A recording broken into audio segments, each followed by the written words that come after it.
ರಾಜ್ಯದಲ್ಲಿ ಹಲವೆಡೆ ವ್ಯಾಪಕವಾಗಿ ಹರಡುತ್ತಿರುವ ಕೊರೋನಾ ಮಹಾಮಾರಿಯ ನಡುವೆಯೇ ಕರಾವಳಿಯಲ್ಲಿ ಇಂದು ಆಷಾಢ ಅಮಾವಾಸ್ಯೆಯನ್ನ ಆಚರಿಸಲಾಗುತ್ತಿದೆ. ಕರಾವಳಿಯಾದ್ಯಂತ ಆಟಿ ಅಮಾವಾಸ್ಯೆ ಎಂದು ಕರೆಯಲ್ಪಡುವ ಈ ಆಚರಣೆಯ ಪ್ರಮುಖ ಕೇಂದ್ರಬಿಂದು ಆಟಿ ಕಷಾಯ. ದಕ್ಷಿಣ ಕನ್ನಡ ಜಿಲ್ಲೆಯಲ್ಲೂ ಕೊರೋನಾ ಪಾಸಿಟಿವ್ ಪ್ರಕರಣಗಳು ದಿನೇ ದಿನೇ ಹೆಚ್ಚಾಗುತ್ತಿರುವ ಹಿನ್ನೆಲೆಯಲ್ಲಿ ಆಷಾಢದ ಈ ಕಷಾಯಕ್ಕೂ ಇದೀಗ ಮಹತ್ವ ಬಂದಿದೆ. ಏನೀ ಕಷಾಯ? ಕರಾವಳಿಯ ಜನ ಯಾಕಾಗಿ ಈ ಕಷಾಯ ಕುಡಿಯುತ್ತಾರೆ ಅನ್ನೋದನ್ನು ಹೇಳ್ತೀವಿ, ಈ ಸ್ಟೋರಿ ನೋಡಿ. ರಾಜ್ಯದ ಹಲವೆಡೆಗಳಲ್ಲಿ ಕೊರೋನಾ ಮಹಾಮಾರಿಯ ಕಾಟ ದಿನೇ ದಿನೇ ಹೆಚ್ಚಾಗುತ್ತಿದೆ.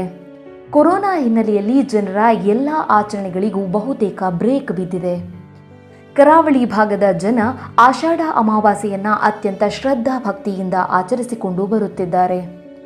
ಪ್ರಕೃತಿಯ ಆರಾಧನೆಯ ಮೂಲಕವೇ ಧಾರ್ಮಿಕ ನಂಬಿಕೆಗಳನ್ನು ಬೆಳೆಸಿಕೊಂಡು ಬಂದಿರುವ ಕರಾವಳಿ ಜನರಿಗೆ ಆಷಾಢ ಮಾಸ ಅತ್ಯಂತ ಕಷ್ಟದಿಂದ ಕೂಡಿದ ಮಾಸ ಎನ್ನುವ ನಂಬಿಕೆಯೂ ಇದೆ. ಈ ಮಾಸದಲ್ಲಿ ಭಾರೀ ಮಳೆ, ಭಾರೀ ಬಿಸಿಲು ಇರುವ ಕಾರಣ ಈ ಮಾಸದಲ್ಲಿ ರೋಗ ರುಜಿನಗಳು ಹೆಚ್ಚಾಗುತ್ತದೆ ಎನ್ನುವ ನಿರೀಕ್ಷೆಯೂ ಇದೆ. ಇದೇ ಕಾರಣಕ್ಕಾಗಿ ಆಷಾಢ ಮಾಸದ ಆರಂಭದ ದಿನವನ್ನು ಈ ಭಾಗದ ಜನರು ಆಟಿ ಅಮಾವಾಸ್ಯೆ ಎನ್ನುವ ಹೆಸರಿನಲ್ಲಿ ಆಚರಿಸುತ್ತಾರೆ. ಈ ದಿನದಂದು ದಕ್ಷಿಣ ಕನ್ನಡ ಜಿಲ್ಲೆಯ ಜನ ಶಿವಕ್ಷೇತ್ರವಾದ ಕಾರಿಂಜ ಮತ್ತು ನರಹರಿ ಬೆಟ್ಟದಲ್ಲಿ ತೀರ್ಥ ಸ್ನಾನವನ್ನು ನೆರವೇರಿಸುವ ಮೂಲಕ ತಮ್ಮ ದಿನಚರಿಯನ್ನು ಆರಂಭಿಸುತ್ತಾರೆ.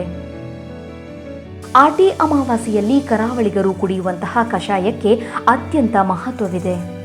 ತುಳುವಿನಲ್ಲಿ ಪಾಲೆ ಮರ ಹಾಗೂ ಕನ್ನಡದಲ್ಲಿ ಹಾಳೆ ಮರ ಎಂದು ಕರೆಯುವ ಮರದ ತೊಗಟೆಯಿಂದ ಅಮಾವಾಸ್ಯೆಯ ದಿನ ಕಷಾಯವನ್ನು ತಯಾರಿಸಿ ಕುಡಿಯುವುದು ಇಲ್ಲಿನ ಪ್ರಮುಖ ಆಚರಣಾ ವಿಧಿಯಾಗಿದೆ. ಅಮಾವಾಸ್ಯೆಯ ದಿನ ಈ ಮರದ ತೊಗಟೆಯಲ್ಲಿ ಅತ್ಯಂತ ಹೆಚ್ಚಿನ ಔಷಧೀಯ ಗುಣಗಳು ಸೇರಿಕೊಂಡಿರುತ್ತದೆ ಎನ್ನುವುದು ಕರಾವಳಿ ಜನರ ನಂಬಿಕೆ. ಈ ಕಾರಣಕ್ಕಾಗಿ ಕರಾವಳಿಯ ಬಹುತೇಕ ಎಲ್ಲ ಮನೆಗಳಲ್ಲಿ ಈ ಕಷಾಯವನ್ನು ತಯಾರಿಸಿ ಹಿರಿಯರಿಂದ ಹಿಡಿದು ಕಿರಿಯರವರೆಗಿನ ಎಲ್ಲ ವಯೋಮಾನದವರಿಗೆ ನೀಡಲಾಗುತ್ತದೆ.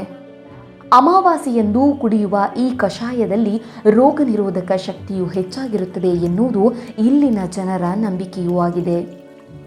ದಕ್ಷಿಣ ಕನ್ನಡ ಜಿಲ್ಲೆಯಲ್ಲಿ ಇತ್ತೀಚಿನ ಕೆಲವು ದಿನಗಳಲ್ಲಿ ಕೊರೋನಾ ಪಾಸಿಟಿವ್ ಸಂಖ್ಯೆಯು ಉಲ್ಬಣವಾಗುತ್ತಿರುವ ಸಂದರ್ಭದಲ್ಲಿ ಆಟಿ ಅಮಾವಾಸ್ಯೆಯ ಕಷಾಯಕ್ಕೆ ಭಾರಿ ಮಹತ್ವ ಬಂದಿದೆ. ಆಟಿ ಅಮಾವಾಸ್ಯೆಯಂದು ಪ್ರತಿಯೊಬ್ಬರೂ ಈ ಕಷಾಯವನ್ನು ಕುಡಿಯಬೇಕು ಎನ್ನುವ ಅಲಿಖಿತ ಶಿಷ್ಟಾಚಾರವಿದೆ. ಆದರೆ ಇದನ್ನು ಕೆಲವು ಮಂದಿ ಪಾಲಿಸದೇ ಇದ್ದವರು ಈ ಬಾರಿ ಮಾತ್ರ ತಪ್ಪದೇ ಕಷಾಯ ಕುಡಿಯಲಾರಂಭಿಸಿದ್ದಾರೆ. ಕೊರೋನಾ ಭಯದ ನಡುವೆಯೂ ಆಟಿ ಅಮಾವಾಸ್ಯೆಯ ಹಾಳೆ ಮರದ ಕಷಾಯಕ್ಕೆ ಭಾರಿ ಮಹತ್ವ ಬಂದಿದೆ.